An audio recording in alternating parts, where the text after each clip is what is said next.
Audrey Rode celebrated her first birthday last week. Just 5 weeks earlier, so did her twin sister, Lillian Rode.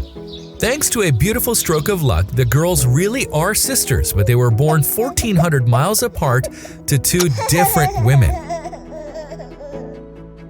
Chicago residents Justin and Nancy Rode had struggled with fertility since they first began trying to start a family in 2012. If you like our content and want to see more, I invite you to subscribe to the channel and click the notification bell to receive the latest videos. Now, enjoy the story.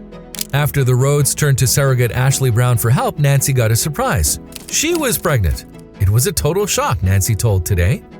Nancy, 33, has polycystic ovarian syndrome, a disorder that can impair ovulation, the frequency that eggs are released. It affects as many as 5 million women in the U.S., according to the Centers for Disease Control. She also has a thinner than average uterine lining, which can make supporting an embryo and developing fetus difficult. The couple turned to in vitro fertilization treatments, or IVF, to heighten their odds of becoming pregnant. But after repeated unsuccessful rounds of treatment, they started considering another, less conventional route to parenthood: surrogacy. I don't think surrogacy is for everyone, but for me, I felt like I needed to work hard and it would lead me down a path to meet my children, Nancy said. People turn to surrogacy for many different reasons, according to Dr. Brian Kaplan of Fertility Centers of Illinois. Oftentimes, surrogacy can be a route to parenthood for single women or couples who have decreased odds of pregnancy, either because of age or conditions like Nancy's. With gestational surrogacy, the most common method used today, a woman carries an individual or couple's child for them. She's not biologically related to the baby. Not just anyone can be a surrogate. Pink and Blue Surrogacy and Fertility, the Wisconsin-based agency through which the Rhodes found Brown, dedicates most of their resources to rigorously vetting carrier applicants. According to Jesse Skalitsky, surrogacy coordinator at Pink and Blue, only about 5% of applicants make the cut. These are women who are good at being pregnant and like being pregnant, Skalitsky told Today. Either their family is complete, they're sure of that, or they're not sure if they want more children, but they want to be pregnant again.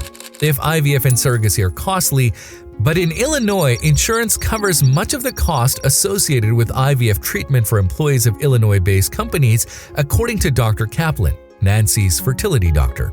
Costs of surrogacy, however, can stretch into the tens of thousands due to legal fees, IVF, and surrogate compensation. There aren't many available statistics on surrogacy, but anecdotally at least, Skalitsky said she has seen a rise in the amount of couples and individuals using surrogacy to build their families.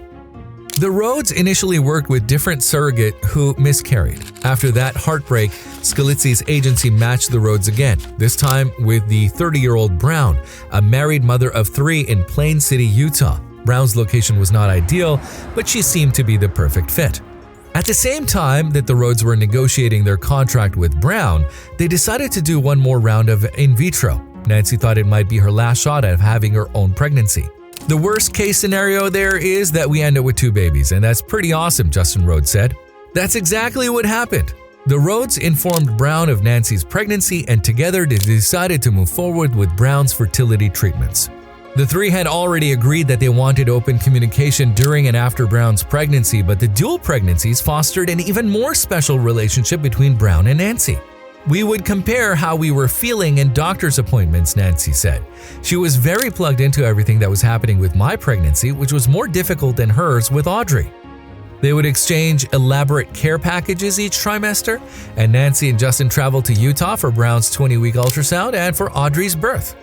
Although communication with Brown has slowed since the girls' births, in part because of the newfound stress of parenthood, Brown still keeps tabs on the girls' development through an app called Tiny Beans.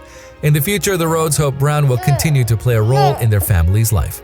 She's like an aunt, but that's not really a good description, Justin Rhodes said. It's very much not a motherly role. At the same time, there will always be some sort of bond there. Brown attended Audrey and Lillian's first birthday party in May. It marked the first time she had visited since giving birth to Audrey. Watching them watch their girls was just everything for me, Brown told Today. Seeing all their happiness and excitement and their feelings that their family is complete. That I was able to do that was why I got into surrogacy. If you liked the video, please give it a thumbs up and consider sharing it with someone who may find it interesting. Thanks for watching, and I'll talk to you in the next one.